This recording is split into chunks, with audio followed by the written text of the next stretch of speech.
भूतकाळ. दादा, माझं पार्वतीवर प्रेम आहे आणि मी तिच्याशीच लग्न करणार. मोहन म्हणाला, तुला समजते का तू काय बोलतोय ते? अरे गावात हे सगळं समजल्यावर तुला मारून टाकतील. सुभाष म्हणाला, आम्ही दोघं पळून जाणारच होतो, तेवढ्या त्या केशव काकांनी पकडलं आम्हाला.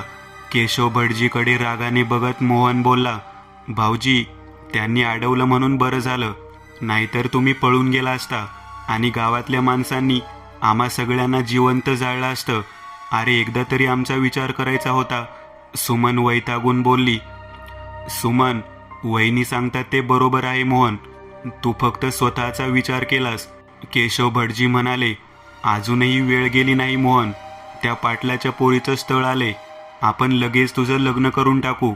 सुभाष म्हणाला, दादा, वेळ तर केव्हाच गेली हातातून. म्हणजे काय बोलायचं आहे तुला? पार्वती माझ्यापासून गरोदर आहे. मोहनचे हे शब्द ऐकताच सगळेच अवाक होतात. सगळ्यांनी डोक्यावर हात मारला. अरे काय केलंस तू हे?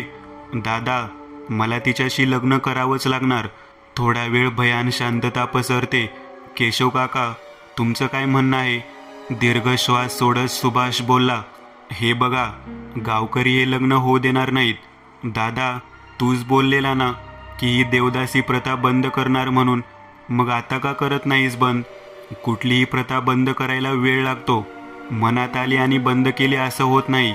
अरे तुमच्यासारख्या माणसांमुळे ह्या मुलींना वेश्येचं आयुष्य जगावं लागतं. सुभाष वैतागून बोलला, दादा, वेश्या बोलायचं नाही, माझं खरंच प्रेम आहे तिच्यावर. मोहन सुभाषच्या अंगावर धावून बोलतो, हे बघा, असं भांडून चालणार नाही, ह्यातून काहीतरी मार्ग काढा. सुमन म्हणाली, हे बघ मोहन, तुला आपलं घर टिकवायचं आहे ना, तुला जर आमची जरा पण काळजी असेल तर तू माझं ऐकणार. सुभाष म्हणाला. मोहन थोडा शांत होतो. बोल, तुला काय बोलायचं आहे ते? मोहन, तू पाटलाच्या पोरीसोबत लग्न कर आणि पार्वतीला वाऱ्यावर सोडून देऊ का? हे बघ, तू आमच्यासाठी विचार कर. पार्वतीला अधूनमधून भेट, त्याला माझी काही हरकत नाही, पण तुझं तिच्याशी लग्न होणे अशक्य आहे. मग माझ्या होणाऱ्या बाळाचं काय करू? त्याला आयुष्यभर देवळात ठेवू. मोहन ओरडत बोलला. केशव भटजी, सुभाष आणि सुमन विचार करू लागले. अहो, मी काय बोलते तसं पण आपल्याला मूल होत नाही. जर का ह्यांचं मूल आपण दत्तक घेतलं तर चालेल का? चालेल ना. मग ठरलं. मोहन, पार्वतीला झालेल्या मुलाला मी दत्तक घेईन असं मी तुला वचन देतो. पण गावकरी बाळाला दत्तक घेऊन देतील का? केशव भटजी गंभीर होऊन बोलले. केशव काका, आपण ते नंतर बघू कसं करायचं ते. बरं मग मोहन, तयार आहेस का आता तरी? घरच्यांसाठी मोहनने नाईलाजास्तव होकार दिला. थोड्या दिवसांनी मोहनचं लग्न झालं. इथे पार्वतीने एका गोंडस मुलाला जन्म दिला. सुभाष आणि सुमनने ते बाळ दत्तक घेतलं. सुभाष आणि सुमनला मूल नसल्याने दोघेही आनंदात होते. मोहनच्या मनासारखे झाले होते. तीही खूप खुश होती. सुभाष आणि सुमन पोटच्या मुलाप्रमाणे सांभाळ करत होते त्या मुलाचा. दुसरीकडे सुभाषने मूल दत्तक घेतल्याने गावकऱ्यांना रुचलं नाही. त्यांच्या मते देवाचं मूल देवाजवळच राहिलं पाहिजे. पण सुभाष सरपंच असल्यामुळे त्याच्यासमोर कोणीच बोलत नव्हतं. पण दिवसेंदिवस गावकऱ्यांच्या मनात असंतोष घुसमटत होता आणि त्या असंतोषाचा उद्रेक झाला. एक दिवस सुभाष, सुमन आणि मोहन बाळाला घेऊन तालुक्याला गेले होते. परतीचा रस्ता धरायला रात्र झाली होती. काळोख्या रस्त्यातून त्यांची गाडी वाट काढत घरी चालली होती. त्यांची गाडी गावच्या हद्दीत शिरते. अचानक त्यांच्या समोर काही गावकरी हातात काठ्या घेऊन उभे असतात. सुभाष गाडी थांबवतो. तो त्यांना जाब विचारणार तेवढ्यात ते सुभाषवर हल्ला चढवतात. सुभाषला होणारी मारहाण बघून सुमन त्यांना अडवायला जाते. तिलाही मारहाण सुरू होते. समोरचं दृश्य बघून मोहन बिथरतो. तो बाळाला घेऊन हळूच गाडीतून उतरतो आणि लांब लपून बसतो. मोहनच्या डोळ्यात देखत गावकरी त्याच्या वहिनीला आणि भावाला ठार मारतात. मोहन फक्त बघू शकत होता. थोड्या वेळाने गावकरी गाडीजवळ जातात आणि तिला पेटवून देतात. मोहनच्या डोळ्यात देखत गाडीने पेट घेतला. थोड्या वेळाने गावकरी निघून गेले. मोहन सुभाष आणि सुमनकडे जातो, पण त्यांनी जीव सोडला होता. मोहन हातातील बाळाकडे बघतो आणि जोरजोरात रडू लागतो. थोड्या वेळात मोहन भानावर येतो आणि बाळाला घेऊन बहिणीच्या गावी जातो. तिथे बाळाला ठेवतो आणि परत आपल्या घरी जातो. वर्तमान काळ. असं तुला दत्तक घेतल्यामुळे सुभाष आणि सुमनचा जीव गावकऱ्यांनी घेतला, म्हणून मोहनने तुला आयुष्यभर गावापासून लांब ठेवले. केशव भट म्हणाले. सगळीकडे भयान शांतता पसरते. सुधीर हे सगळं ऐकून अवाक होतो. त्याला काही सुचत नसतं. गणेश, ह्याला घेऊन घरी जा. आता सकाळ होऊ लागली. गावकरी उठायच्या त्याला घरी घेऊन जा. दादा, उठ, चल घरी. गणेश सुधीरला उठवत बोलला. गणेश सुधीरला घरी घेऊन जाऊ लागला. सुधीर अजून सुन्न होता. त्याच्या मनात अजूनही गावकऱ्यांचं क्रूर कृत्य येत होतं. त्याच्या सारखं मनात आजीचं वाक्य घुमत होते, तू माझ्या मुलाला मारलं. दिवसामागून दिवस जात होते, पण सुधीर आणि लक्ष्मीची भेट होत नव्हती. आता त्यांचं सकाळचं भेटणं पण बंद झालं होतं. सुधीर लक्ष्मीच्या भेटीसाठी व्याकुळ झाला होता. मंदिरात गेला तरी त्याला लक्ष्मी दिसत नव्हती. त्याचं मन त्याला आतल्या आत खात होतं. सुधीर नैराश्यात वाहू लागला होता. कधी एकदा लक्ष्मी भेटते असं झालं होतं सुधीरला, पण त्याचे सगळे प्रयत्न अयशस्वी होत होते. त्या दोघांच्या हालचालींवर सगळ्यांचे बारीक लक्ष होते. सुधीर हाताश होऊ लागला होता. एक दिवस असंच घरात आतल्या खोलीत गणेश आणि सुधीर बसलेले होते. गणेश, मी आता अमेरिकेला परत जायचा विचार करतो. कधी जायचं म्हणतोय? ह्या 2 दिवसात जाईन कदाचित. बरं, तुझ्या जाण्याची तयारी करतो मी सगळी. खरंच तू माझ्या जाण्याची तयारी करशील? सुधीर उदास होऊन बोलला. हो दादा, करेल ना सगळी तयारी. तुला फक्त काय पाहिजे आहे ते सांग. तुला समद देतो जाताना. मला जे पाहिजे ते सगळं देणार तू मला. सुधीर गंभीरपणे बोलला. दादा, तुझा छोटा भाऊ आहे.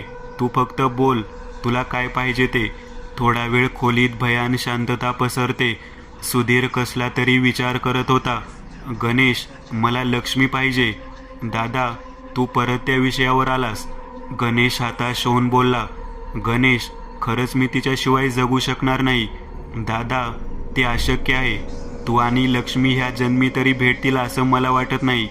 गणेश, मी तिला पळवून घेऊन जाणार. तू फक्त मला मार्ग सांग. दादा, तसं पण तुझ्या आणि लक्ष्मीच्या प्रेमाबद्दल अर्ध्या गावाला माहीत आहे. जर का तू तिला पळवून नेलंस तर समधी गावकरी आपल्या घराकडे येतील आणि आम्हाला ठार मारतील. मग मी एक काम करतो, मीच करतो आत्महत्या. तसं पण माझं जगणं कोणाच्या कामाचं नाही. सुधीर हाताश होऊन बोलला. दादा, तुझं जग वेगळं आहे. तुला तिथे ह्यांच्यापेक्षा चांगलं आयुष्य भेटेल. तू हे सगळं विसर. गणेश समजावू लागला. तू मला मदत करणार आहेस की नाही ते सांग. एकतर मला लक्ष्मीसोबत जगू दे, नाहीतर मला मरू दे. सुधीर हाताश होऊन बोलला. एव्हाना गणेशला कळलं की सुधीर काही ऐकण्याच्या मनस्थितीत नव्हता. गणेश जरा विचार करू लागतो. खोलीत भयान शांतता पसरते. ठीक आहे दादा, मला जरा विचार करायला वेळ दे. मी करतो काहीतरी. गणेश विचार करत बोलला. गणेशच्या बोलण्याने सुधीरला आशा वाटू लागली. ठीक आहे गणेश, तू विचार कर आणि मला सांग, सुधीर म्हणाला. गणेश विचार करू लागला. सुधीर गणेशकडे फक्त बघत होता. एक काम करू शकतो. गणेश दीर्घश्वास सोडत बोलला. बोल लवकर, कोणतं काम? सुधीर आतुरतेने विचारतो. तू उद्या सकाळी अमेरिकेला जातोय असं सांगून माझ्यासोबत चल. मी तुला आपल्या रानातील झोपडीत 1 आठवडा लपवून ठेवतो. अरे पण असं का? हे बघ, आपल्याला फक्त गावकऱ्यांना भासवायचं आहे की तू अमेरिकेला निघून गेला म्हणून. त्यामुळे काय होईल, गावकऱ्यांचं तुझ्यावरचं लक्ष निघून जाईल. बरं, मग पुढे? 1 आठवड्यानंतर मी रात्री पार्वती मावशीला आणि लक्ष्मीला त्या झोपडीत घेऊन येईल. पण ते दोघे तुझ्यासोबत येतील का? दादा, त्यांना कसं आणायचं ते मी बघतो. बरं, मग पुढे? मग तुम्हाला गाडीने तालुक्यात सोडतो आणि तिकडून तुम्ही मुंबईला जा. तिथे तू ह्या दोघींची व्यवस्था करून अमेरिकेला घेऊन जा. अरे पण जर पार्वती मावशी आणि लक्ष्मी दोघे एकत्र गायब झाल्यावर गावकऱ्यांचा माझ्यावर शक येणार नाही का? हे बघ, तू 1 आठवडा आधी जातोय गावातून असं भासवतोय आपण, त्यामुळे तुझ्यावर संशय येणार नाही. अरे पण त्या दोघींचं काय? जर का फक्त लक्ष्मीच गायब झाली तर तुझ्यावर संशय येईल, पण दोघे गायब झाले तर कदाचित तुझ्यावर संशय येणार नाही. आपण या दोघी गावच्या जाचाला कंटाळून पळून गेलेत असं पसरू, पण हे यशस्वी होईल ना? दादा, तू माझ्यावर फक्त विश्वास ठेव, मी समद व्यवस्थित करतो. सुधीर गणेशकडे बघतो. त्याचे डोळे भरून येतात. तो गणेशला कडकडून मिठी मारतो. ठरल्याप्रमाणे सुधीर सकाळी उठल्यावर जायची तयारी करू लागतो. बाळा, अजून 2 दिवस राहिला असता तर बरं झालं असतं. सुधीरची काकू सुधीरच्या गालावरून मायेने हात फिरवत बोलते. नाही काकू, मला आता जावं लागणार, मी परत येईल भेटायला. सुधीर काकूंच्या पाया पडत बोलला. तू फक्त तिलाच भेटायला ये, आम्ही काय तुझं कोणीच नाही. माधवी रुसून बोलली. अगं, तू तर माझी लाडकी बहीण आहेस, तुला तर थोड्या दिवसांनी घेऊन जातो अमेरिकेला माझ्यासोबत. सुधीर माधवीला कडकडून मिठी मारत हसत बोलला. अधूनमधून फोन करत जा. हो नक्की. आजी कुठं दिसत नाही. आजूबाजूला नजर फिरवत सुधीर बोलला. ती बसली असेल देवघरात, बोलवू का तिला? नको नको, मीच तिला भेटायला जातो तिथे. सुधीर देवघराजवळ गेला. तिथे आजी डोळे मिटून देवासमोर बसलेली होती. सुधीर हळूच आजीजवळ जातो आणि तिचे पाय धरतो. आजी, मला माफ कर, माझ्यामुळे तुला खूप त्रास झाला आहे. सुधीर रडत रडत बोलतो. बाळा, यात तुझी काय चूक? मीच तुझा राग केला. तू पण माझा नातू आहेस हे विसरली मी. जाऊन दे, विसर आता समद, आणि अधूनमधून येत जा गावाला ह्या म्हातारीला बघायला. आजी रडत रडत बोलली. सुधीर आजीचे डोळे पुसतो आणि कडकडून मिठी मारतो. दोघांच्या डोळ्यातून अश्रू वाहू लागतात. बरं आजी, आता मला निघावं लागेल.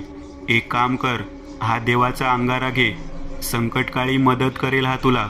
आजी देवाऱ्यातील अंगारा सुधीरला देत बोलली. बरं ठीक आहे, सगळ्यांनी काळजी घ्या, येतो मी.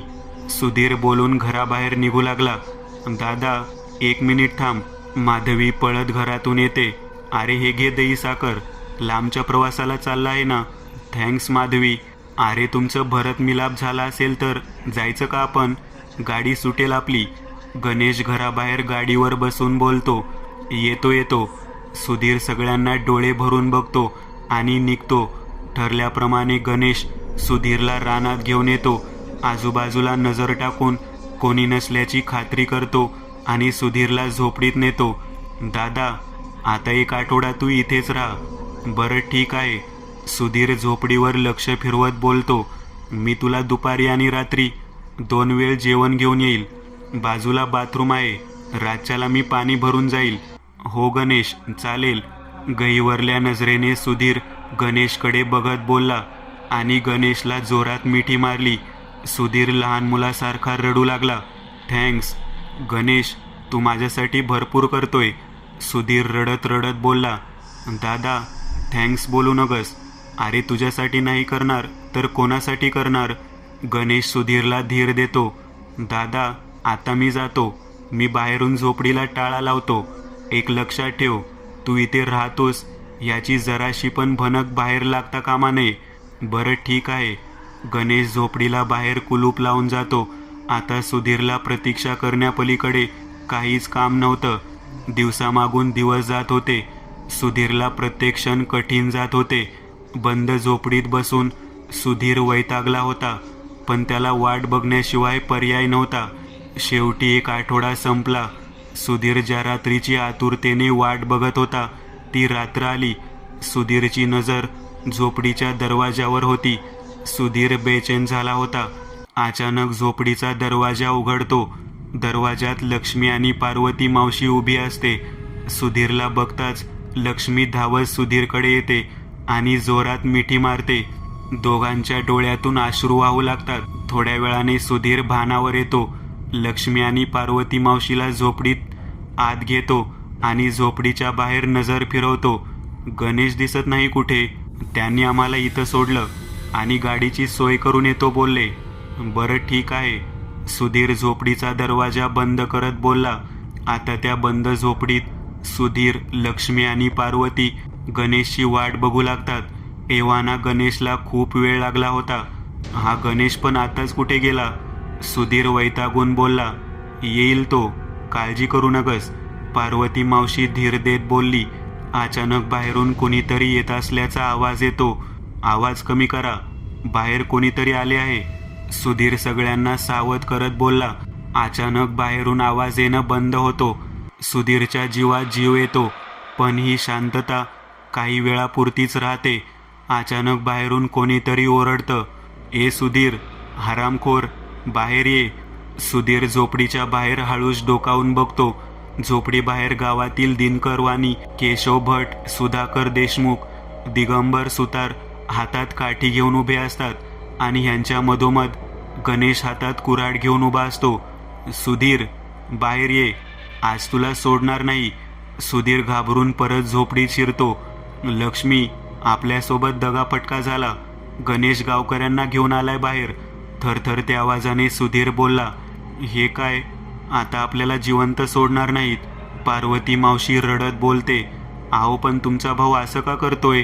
लक्ष्मी सुधीरजवळ रडत बोलली. कालपर्यंत ज्याच्यावर विश्वास ठेवला त्यानेच दगा दिला. सुधीर रडत बोलला. आता काय करायचं? मला बाहेर जावं लागेल. सुधीर लक्ष्मीला बाजूला करत बोलतो. नाही बाळा, मी जाते, तू नग जाऊ बाहेर, तुला मारून टाकतील हे भडवे. पार्वती मावशी सुधीरला अडवत बोलते.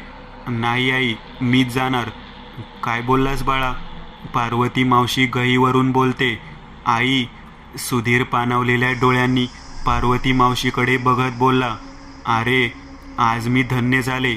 तुझ्या ओठातून आई हा शब्द ऐकायला मी एवढे वर्ष झुरत होते.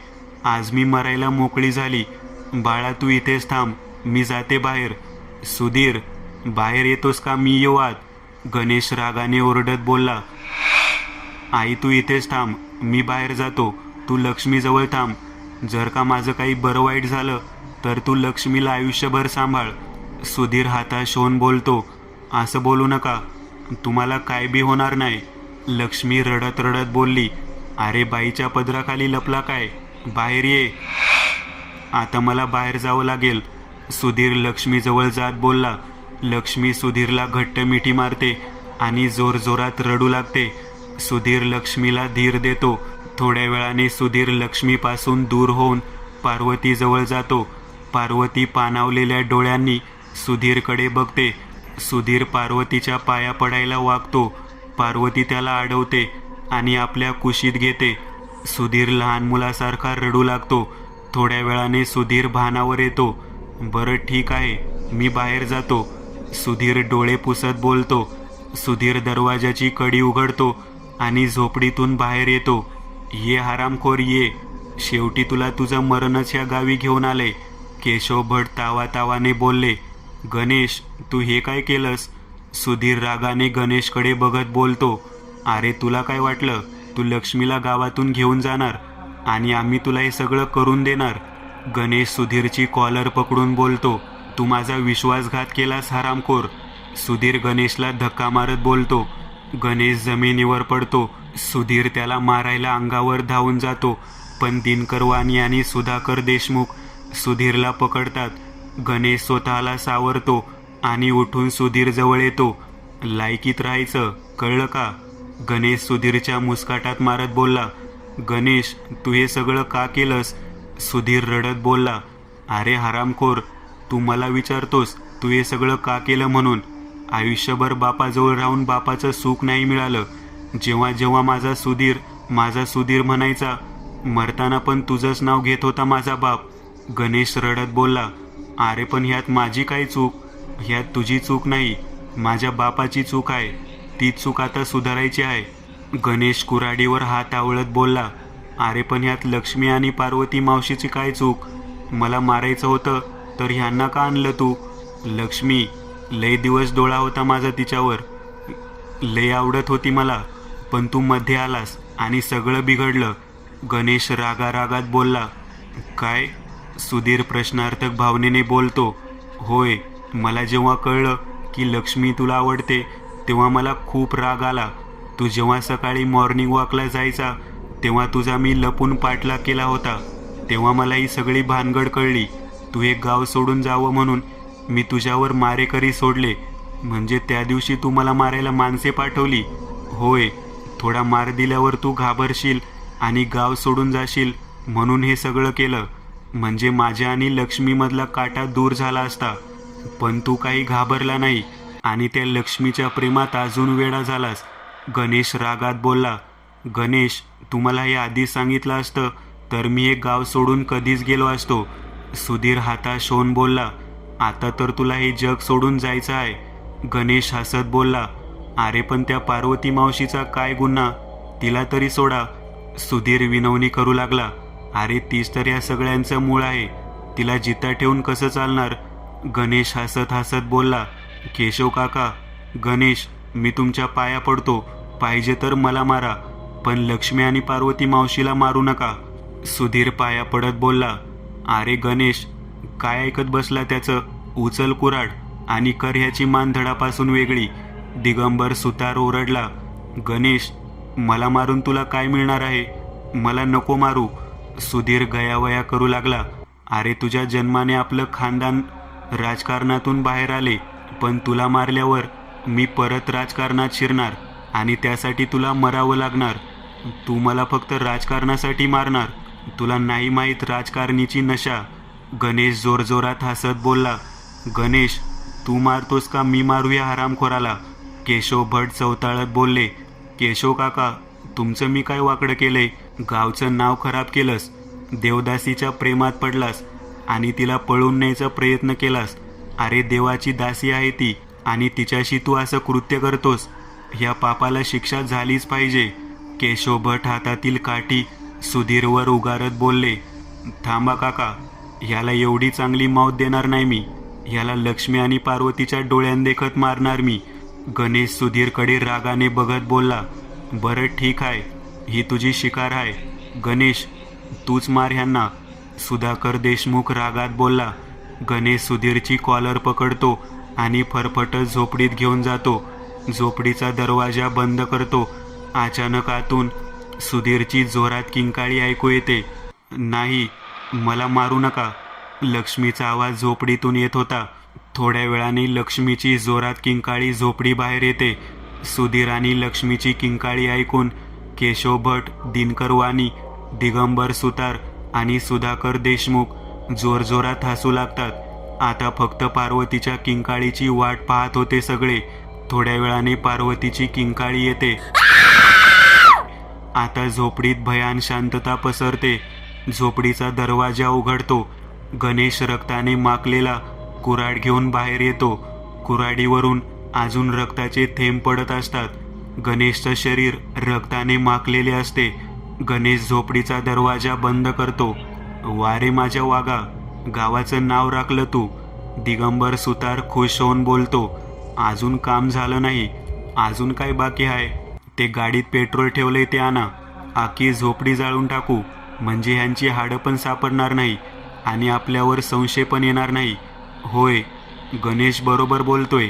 दिनकर आणि सुधाकर पेट्रोल आणून गणेशला देतात. गणेश सगळ्या झोपडीभोवती पेट्रोल टाकून आग लावतो. झोपडी आग पकडते. बघता बघता आगीचा लोळ वाढू लागतो. इथे सगळी गावकरी जोरजोरात हसू लागतात. आता सगळे गावकरी आपापल्या घरी निघून जातात, पण गणेश अजून त्या धगधगत्या आगीकडे बघत असतो. शेवटी मी ठार मारलं सगळ्यांना. गणेश जोरजोरात हसत बोलतो. ती काळ रात्र उलटून आता जवळपास 2 महिने झाले होते. गणेशने आपले घाणेरडे कृत्य खूप लपवण्याचा प्रयत्न केला होता, पण म्हणतात ना, एखादी गोष्ट वाऱ्यासारखी असते आणि ती पसरतेही त्याच वेगाने. अख्ख्या गावात गणेशने केलेल्या कृत्याची माहिती झाली. गणेशचा गावात रुबाब आणि दरारा निर्माण झाला होता. गावकरी गणेशला मान देऊ लागले. शेवटी त्याने गावच्या भल्यासाठी आपल्या सख्या भावाला मारून टाकलं होतं. जर त्या दिवशी सुधीर त्या देवदासींना घेऊन गेला असता तर गावावर देवाचा कोप झाला असता, अशी सगळ्या गावकऱ्यांची समज होती. जसजसं गणेश गावात दरारा निर्माण करत होता, तसतसं गणेशची किंमत त्याच्या घरच्यांसाठी शून्य होत होती. सुधीरच्या हत्येची खबर जेव्हा त्याच्या आजीला कळली, तेव्हा ती बिचारी अंथरुणाला खिळून बसली. माधवी आणि गणेशच्या आईने त्याच्याशी बोलणं सोडून दिलं. गणेश घरात एकाकी पडला होता. सुधाकर देशमुख, दिगंबर सुतार, केशव भट आणि दिनकर वाणी ह्या गावातील बड्या आणि प्रतिष्ठित लोकांसोबत राहून गणेशचं गावात वजन वाढत चाललं होतं. गणेशचा वाढता दरारा बघून ह्या लोकांनी गणेशला सरपंच पदासाठी निवडणुकीला उभा केला. निवडणूक ठरल्याप्रमाणे पार पडली. आता होती ती फक्त निकालाची वेळ. सर्वजण मतमोजणी केंद्राच्या बाहेर उभे होते. गणेश निकालाच्या विचाराने एरझाऱ्या घालत होता. अचानक आतून खबर आली, गणेश दादा, आपला विजय झाला, तुम्ही सरपंच झालात, उडवा गुलाल. गावकरी आनंदाने ओरडत बोलला. गणेश निकाल ऐकल्यावर खूप खुश झाला. दिनकर वाणी खुशीने गणेशला स्वतःच्या खांद्यावर घेऊन नाचू लागला. सगळीकडे गुलालच गुलाल उडत असतो. गणेशची गावात मिरवणूक निघते. सगळीकडे ढोल ताशांचा गजर असतो. गणेश हे सगळं दृश्य बघून भारावून जातो. शेवटी तो राजकारणात शिरला. त्याच्या मनासारखं झालं, पण त्यासाठी त्याला त्याच्या भावाचा जीव घ्यावा लागला. गणेशची मिरवणूक गावातील देवाजवळ येऊन थांबते. दिनकरवाणी गणेशला देवळात घेऊन जातो. मंदिराबाहेर देवदासी हातात ताट घेऊन गणेशच्या स्वागतासाठी उभे असतात. गणेश देवदासींसमोर जातो. देवदासी गणेशला ओवाळतात. गणेशला त्यांना बघून लक्ष्मीची आठवण येते. डोळ्यातील अश्रूंना लपवून गणेश मंदिरात प्रवेश करतो. केशव भट, सुधाकर देशमुख आणि दिगंबर सुतार मंदिरातच गणेशची आतुरतेने वाट बघत असतात. हे देवा, तुझ्या आशीर्वादाने मी आज या गावाचा सरपंच झालोय. तुझा आशीर्वाद असाच माझ्यावर राहो. गणेश देवासमोर नतमस्तक होऊन बोलला. गणेश, तुझ्या विजयात आमचा पण वाटा आहे म्हटलं. केशव भटजी टोमणा मारत बोलले. तुम्हा लोकांना मी कसा विसरेल? तुमच्यामुळे मी राजकारणात आलोय. गणेश सर्वांकडे नजर फिरवत बोलला. असून दे गणेश, आम्हाला तुझ्या आभाराची गरज नाही. फक्त तू आमच्यावर लक्ष ठेव म्हणजे झालं. दिनकरवाणी मनातल्या मनात हसत बोलला. माझं लक्ष असणार तुमच्यावर, त्याची तुम्ही काळजी करू नका. गणेश करडी नजर फिरवत बोलला. बरं ठीक आहे गणेश, हा घे गुलाल देवाचा. केशव भट हातातील गुलाल गणेशला देत बोलले. केशव काका, आता गणेशराव किंवा गणेश दादा बोलायची सवय लावून घ्या. गणेश विचित्रपणे हसत बोलला. केशव भटला गणेशचा बदललेला अंदाज कळला. बरं ठीक आहे, आजपासून तुम्ही आमचे गणेश दादा. मनातला राग मनात दाबून केशव भट बोलले. बरं, आता मी येतो. परत एकदा देवाच्या पाया पडत गणेश मंदिरातून बाहेर येतो. गणेशच्या पाठमोऱ्या आकृतीकडे केशव भट, दिनकरवाणी, दिगंबर सुतार आणि सुधाकर देशमुख रागाने बघत असतात. त्यांना सरपंच झाल्यावर गणेशचा बदलता अंदाज कळला. केशव भट, आपलंच मांजर आपल्याला नख मारायला लागले. गणेशकडे रागाने बघत सुधाकर देशमुख केशव भटला बोलला. नुकतीच नख आली त्याला, मग नख तर मारणारच. केशव भट रागाने बोलले. पण नख लागलीच कापून टाकलेली बरी, म्हणजे कुणाला दुखापत नाही होणार. दिनकरवाणी बोलतो. जास्त नख लागली तर नख नाही कापायचं, सरळ हात कापायचा. केशव भट रागाने बोलले. सगळेजण गणेशकडे बघून मनातल्या मनात हसू लागले. गणेश मंदिराबाहेर येतो. गणेश चप्पल घालणार तेवढ्यात एक माणूस गणेशचे पाय धरतो. मालक, मला जेवायला द्या मालक, लय भूक लागली आहे बघा. कोण आहेस तू? पहिलं पाय सोड माझं. गणेश समोरील व्यक्तीकडे निरखून बघतो. अंगावर फाटकी विजार होती. पायांना अनवाणी असल्या कारणाने जखम झाली होती. कित्येक दिवस आंघोळ केली नसावी असं वाटत होतं. अंगावर ठिकठिकाणी जखमा होत्या. गणेश दादा, हे खूळ आहे, त्याच्या नादाला नका लागू. गावकरी म्हणाले. पहिलं कधी दिसलं नव्हतं हे गावात. 10 दिवसापूर्वी आलाय गावात. ए खुळ्या, पाय सोड माझा. गावकरी त्या खुळ्या माणसाला गणेशपासून दूर लोटतात आणि त्याला मारू लागतात. गणेशची नजर त्या खुळ्या माणसाच्या नजरेस भिडते. त्याचा भावनाविश चेहरा बघून गणेशला वाईट वाटतं. थांबा, त्याला मारू नका. गावकरी त्या खुळ्या माणसाला सोडतात. खुळा माणूस विचित्रपणे हसत गणेशजवळ येतो. मालक, भूक लागलीये, काहीतरी द्या ना खायला. खुळा माणूस विचित्रपणे हसत बोलला. बरं, देतो खायला. माझ्यासोबत येशील का माझ्या घरी? येईल ना मालक, पण जेवायला देणार ना? खुळा माणूस परत विचित्रपणे हसत बोलला. बरं, तुझं नाव काय आहे? माझं नाव रमेश. विचित्र नजरेने बघत खुळा बोलला, बरं ठीक आहे, तसं पण घरी माझ्यासोबत कोणी बोलत नाही, तू तरी बोलशील माझ्यासोबत. गणेश हाताश होऊन बोलला. आता गणेशची मिरवणूक त्याच्या वाड्याजवळ येऊन थांबते. गणेशचं घर भकास असतं, कोणीही त्याला ओवाळायला उभा नसतो, कसली सजावट नसते. तुम्ही समधी जावा आता घरला, आता मिरवणूक बास झाली. गणेश सगळ्यांना इशारा करत बोलतो. सगळेजण आपापल्या घरी जातात. आता फक्त गणेश आणि खुळा रमेश वाड्याबाहेर उभे असतात. कुणी मेले का घरात? गणेश रागाने ओरडतो, पण वाड्यातून काहीच उत्तर येत नाही. गणेश भयंकर रागावतो. अरे निदान आज तरी कोण माझं स्वागत करणार आहे का? आता मी गावचा सरपंच झालो आहे. गणेश वैतागून बोलतो. वाड्यातून गणेशची आई रागारागात बाहेर येते. अरे काय मोठं काम केलं नाहीस तू, सरपंच होऊन दुसऱ्यांचा जीव घेऊन आला आहेस, आता तू तुझं चालू करू नकस. गणेश रागात बोलला. गणेश, तू तर मेलेल्या माणसाच्या टाळूवरचं लोणी खाल्लंस. आई रागात बोलली. टाळूवरचं लोणी खायला मारावं लागतं आधी, आणि त्याला हिंमत लागते. गणेश रागात बोलला. खुळा रमेश दोघांकडे बघत एका बाजूला जाऊन बसतो. मला लाज वाटते तुला माझा पोरगा म्हणायला. आई रडत रडत बोलते. अरे नका करू कोणी स्वागत, तशी पण मला तुमच्या ओवाळणीची गरज नाही. गणेश रागात बोलला. गणेशची आई रडत घरात जाते. गणेश घरात जाणाऱ्या आईला व्याकुळतेने पाहत असतो. हळूच त्याची नजर माधवीवर जाते. माधवी लपून बाहेर बघत असते. गणेश माधवीला बाहेर येण्याचा इशारा करतो. माधवी घाबरत घाबरत बाहेर येते. माधवी, ए बाळा, मी तुझा दादा आहे ना, ये माझ्याजवळ. गणेश घहीवरल्या डोळ्यांनी बोलतो. मला भीती वाटते तुझी. माधवी घाबरत बोलते.